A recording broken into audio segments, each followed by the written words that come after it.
So first of all, thanks a lot for having me in this seminar. I'm really not a game studies scholar, as you heard in my introduction. So it's been really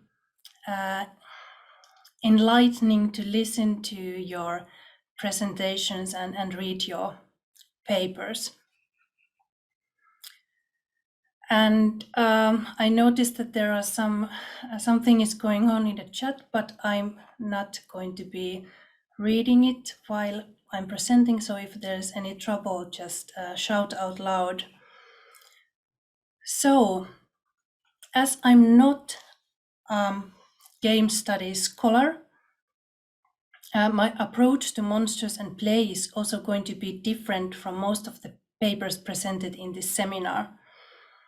I will therefore begin this keynote by defining the concept monster or the monsters for the purpose of this keynote. And first I will note that, as you see, I have the concept Anthropocene in my title, that I do acknowledge that it is a highly contested concept. Nevertheless, for the purpose of this presentation, it is a useful concept that highlights the fact that we are currently living in a time when humans are starting to recognize their influence on the world, on the planet, yet also the influence that many other creatures have to the human species. So, as many scholars have noted, monsters are cultural constructions that embody cultural conceptualizations of difference and the boundary of self and other. As such, they often serve as representatives of cultural threats. However, as some of the papers in this seminar have also suggested, there is a playful element to monsters that transgresses the idea of the monster as merely a threatening figure. In this keynote, I am, however, more interested in the monster as a thinking tool. As we write as the Monster Network, quote, monsters are simultaneously the embodied figure of dread and terror and a more abstract discourse surrounding the strange, the weird, and the other, end quote. Monsters are all about limits, boundaries, and categorizations. For us in the Monster Network, and I quote again, the figure of the monster is a thinking tool, precisely because it articulates instability, the unknown, the not quite, as well as pointing to and challenging categories of structural and material differences. End quote. Following Donna Haraway, we see promises in monsters as boundary-crossing figurations, even though we do not wish to dismiss completely the risk that the monster has for reinforcing discriminatory practices and boundaries.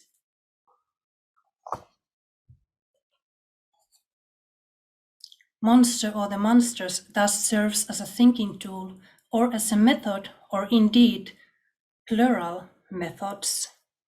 As we write as the Monster Network, and again I quote, a monster methodology, rather than being an attempt at creating a methodology that will make sense in a study of the monster, might be understood as an attempt at thinking otherwise about the interconnectedness between the production of knowledge, the disciplining and creation of bodies and subjectivities, and the lives that are at stake whenever one attempts to draw a distinguishing line between inside and outside, self and other, hero and the monster, end quote.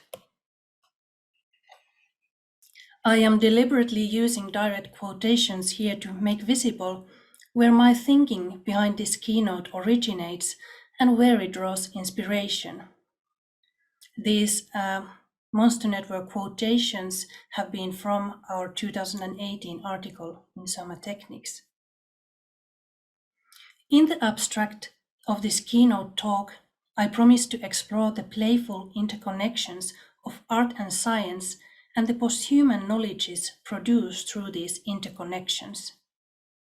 While doing so, I draw on the work of Donna Haraway and the Monster Network that have already been mentioned, but also, for example, Rosi Braidotti, as well as my experiences of living and writing with a companion animal.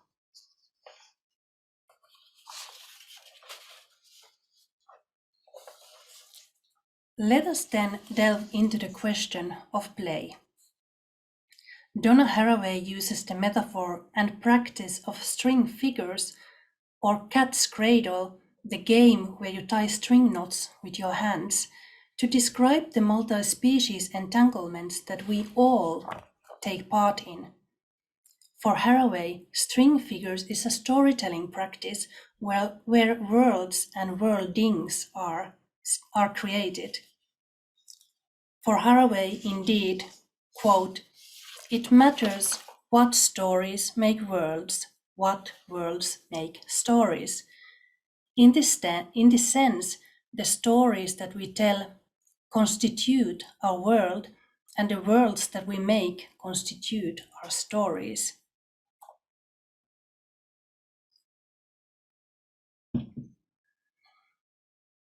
Human beings must therefore begin to tell stories that do not represent humans as separate from the world, from the planet, from all others. But human beings must be represented as beings that are constituted in messy entanglements with others. As Haraway eloquently puts it, quote, species interdependence is the name of the worlding game on Earth. And that game must be one of response and respect. That is the play of companion species learning to pay attention. I am who I become with companion species, who and which make a mess out of categories in the making of kin and kind. Queer messmates in mortal play, indeed. End quote. For Haraway, both science and art are practices of storytelling and worlding. This means that science is not innocent. Indeed, we all know that science often tells very human-centered stories, thus situating the human as the center of the world. Although Haraway has quite adamantly distanced herself from posthuman philosophy, her work resonates with, for example, Rosi Braidotti's ideas of posthuman knowledge.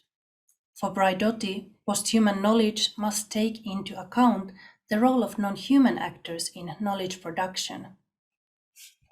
Braidotti emphasizes the role of what she calls conceptual creativity in addressing issues such as climate change and capitalism. Thus, concepts, quite like stories, make worlds. Braidotti also notes the need for knowledge that can address the powerful affective reactions such as fear or discomfort evoked by, for example, current environmental crises and the knowledge related to them.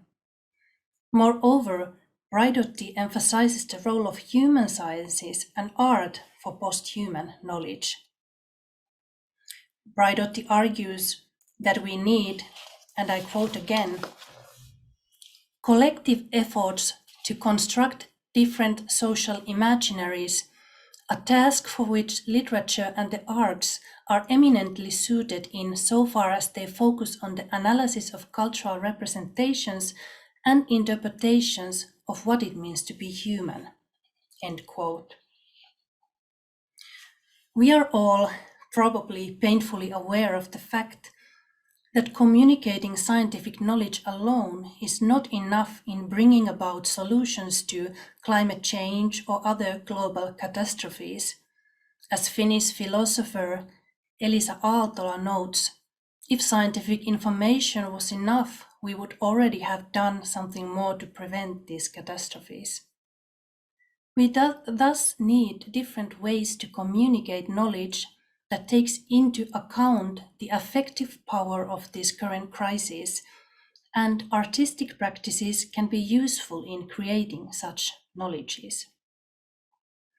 Earlier in this seminar, Toril Mortensen talked about her and Christina Jorgensen's claim that Games are emotional machines that seek to evoke sensations and emotions in players. Games thus also have potential to generate affective and embodied knowledges needed in the Anthropocene. Although Mortensen was not addressing games in a Harawayan sense, string figures certainly can work as emotion machines too.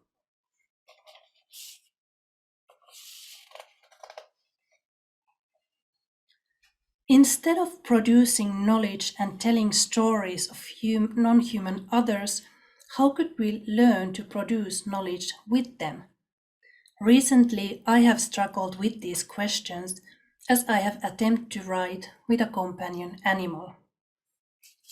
In 2018, I adopted a cat named Sotku. Even though I had for some time been interested in posthuman philosophy, critical animal studies, and knowledge production, Sotku inspired me to think about human-non-human entanglements on a more concrete level. According to Google Translate, Sotku has many translations: mess, tangle, clutter, muddle, entanglement, hash, hugger-mugger, complexity, mix-up, mess-up, and finally, cock-up. As an avid reader of Haraway, whose work is preoccupied with the messy entanglements between humans and their companion species, how could I not start thinking of the messy entanglements of this particular mess that I had adopted? For the rest of this presentation, I delve into a monstrous experiment of writing with a cat about writing with a cat. And I really mean writing with a cat, as the cat, Sotku, sometimes very concretely sits on top of me or the laptop.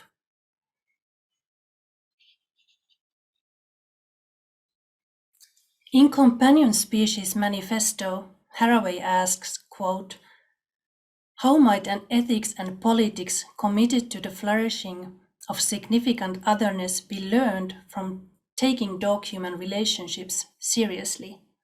End quote. This is a practice Haraway calls dog writing. Hence, I have coined the concept cat writing, a monster method to discuss the attempt of taking human-cat relationships seriously. Perhaps the most well-known academic essay dealing with cat writing is Jacques Derrida's The Animal, Therefore I Am, More to Follow, where Derrida discusses how the dichotomy of human and animal does violence to a vast amount of different species. The Animal, Therefore I Am was inspired by the gaze of Derrida's companion animal, a cat. Haraway nevertheless critiques Derrida of forgetting the actual cat while engaging in discussion with white male philosophers. For Haraway, then, Derrida never truly becomes curious about, quote, what the cat might actually be doing, feeling, thinking, or perhaps making available to him in looking back at him, end quote. I therefore wish to discuss the kinds of knowledge or knowledges that living with Sotku has made available to me. For Derrida, the inspiration for cat writing comes from the shame he feels when a house cat gazes at him when he is naked. What inspired or still inspires my attempts to write with my companion animal also has to do with shame, but another kind of shame. The shame is firstly related to the fact that, as Laurie Gruen notes, all companion animals are essentially our captives. Secondly, my shame is also connected to the fact that, again, as Gruen writes, it is simply impossible to live with companion animals such as cats and dogs without participating in the killing of other animals. This is mortal play indeed. My life with a cat is thus haunted with these broader human, non-human relations and the violence inherent in them. Even though I have been aware of this violence before, living with Sotku has opened me up for a different affective knowledge related to the cognitive dissonance caused by my actions in the world. But cat riding is also a practice of joy, of love, of companionship. And as Aaltola notes, drawing on Spinoza, emotions can also bring forth ethical action.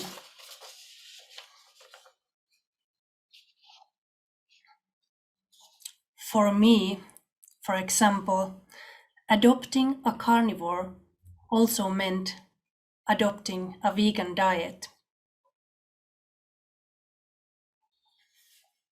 How then to communicate these knowledges? These interconnections of shame, sorrow, love, and joy. In my attempt to capture my relationship with Sotku, I feel academic language escaping me. Using examples such as Irigaray, Cixous, Heidegger, and Nietzsche, Janet Grace Sawyers argues that, quote, the call of the animal to the human requires an imaginative, poetic, and open response, end quote. Well, I too have turned to poetry. I write these lines as Sotku lies on my ribcage between my laptop and me. She faces me, purring, warm, sharp little claws burrowing through my sweater and into my flesh. The purring resonates in my body, and I remember reading that it can cure broken bones. I feel a deep connection, and I write. Olemme maa-aineksen välinpitämättömyys, sanan tuntu. But even in poetry, I feel Sotku escaping human language. For poet Audre Lorde, poetry is something that allows the writer to express something, quote, nameless and formless, about to be birthed, but already felt, end quote. These words are echoed in the above quotation of my cat writing, where I attempt to make sense of the feeling of words, that something that is difficult to put into words yet is already felt. I now end this talk not with a conclusion, but an idea, an image, a poem. In the end, the process of cat writing will always remain the process of chasing words, incomplete to describe our relationship. Perhaps then, cat writing should be described as the constant remaking and rewriting of that which remains incomprehensible in human, non-human relations. Here, poetry as well as feminist, posthuman, and monstrous thought come into play. I would like to suggest that cat writing can also serve as a pedagogical practice that invites the human in the relationship to consider their relations to different companion species, also beyond a cat companion.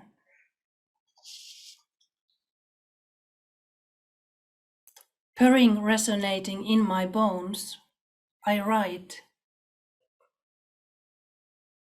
Millaista on toisen tunto? Kämmen selkääni on painautunut käpälä, kynnen mahdollisuus. Thank you. I noticed that Haraway's companion species manifesto is missing from the references, but you can easily find that reference info by using Google, for example, or some more ethical search engines. So thank you.